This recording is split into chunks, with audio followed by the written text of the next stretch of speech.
التكتيك وهادشي اللي قلتي دابا نتايا، ما قال لك حتى علاش تقصينا ولا شنو هما الخطط اللي درنا وعلاش لعبنا بحال هكا ولا علاش لعبنا بحال هكا. حيت ما اعترف بتا غلط، راه الاسباب هما الاخطاء اللي دار. ما بوغ مو نبيل انايا السيد ما خرجش من هذيك الفوقعه ديال كاس العالم وديال الانجاز، وبغى يقول لنا بطريقه غير مباشره على انكم او مباشره على انكم دغيا نسيتوا خيري. انا راه وصلتكم لربيع العالم ودرت معاكم وانايا كنت واعر ودابا رديتوني ماشي واعر، وعلى انني انايا رجعوا لو كوتي ديال الاحصائيات اللي دويتي عليها نبيل على ان واحد الانسان علمي كنخدمها بالمعطيات وبالاحصائيات وما باغيش يعترف بانه حتى الماتش ديال جنوب افريقيا كان فيه ضعيف. قال لك لا، انا ملي رجعت لي ستاتيستيك لقيت راسي انا اللي كانت عندي لا بوسيسيون وانا اللي خلقت فرص وانا اللي سيطرت وانا اللي كنت قريب باش نسجل. بان لك هادشي اخويا نبيل، بان للمغاربه هادشي، بان للجمهور، بان لها هو يقدروا يكونوا. اسمح لي حمزه، واش الماتشات ولينا كنربحوهم بالاكسبكتد جولز؟ عرفتي شحال عاود هذا المصطلح هذا من مره، شحال عاودوا؟ حقا كانت عندنا حنا 3.70 وهما 0.50. ماشي هادشي يعني. ولكن هو ملي كيمشي بلي شيفر اوكي ماشي مشكل. تو ان نوم دو ميتيي، ولد الكره ولعبتي الكره ولعبتي في لافريك وعارف الخصائص اللي خاص لافريك، تخرج دوي معايا بحال هكا.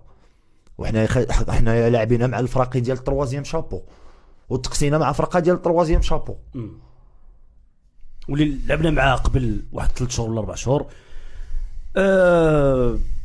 المشكل واش حنا اليوم ما غاديش نخرجوا من كوب دي موند؟ حنا كوب دي موند فرحانين به، واش حنا بحال كيرجعنا بلي حنا ما فرحانينش بديك الانجاز ديال كوب دي موند، بحال حنا ما فرحناش، بحال حنا فاش كنا كاطريام مونديال كنا كنربحوا اسبانيا وبرتغال، بحال حنا ما كناش فرحانين. لا راه كنا فرحانين مي صافي. ولا زعما واخا تجيبوا كوب دافريك ما عمرو غيضاهي هذاك الانجاز اللي كنت درت في لا كوب دي موند. واخا تجيبوا 3 متابعين ولا 4 متابعين ما عمركم غادي تضاهيوا هذاك الانجاز ديال لا كوب دي موند.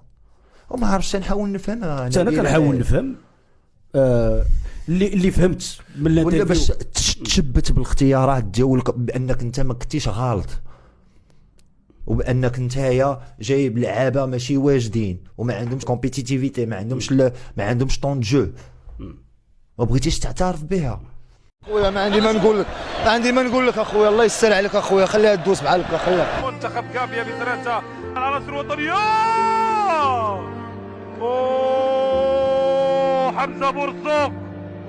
حمزه برزوق استاذ الكرات الراسيه، كيف تضيع كرة اليوم وضربة مرمى بالطريق يرفع كرة اليوم. برزوق كان وحيد وكان ممكن أن يصنع أحسن من هذه الكرة. عند برادة من جانب يرفع كرة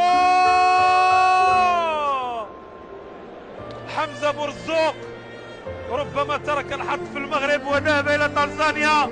كرة برزوق. تكلمنا في الجولة الأولى وضاعوا فرص.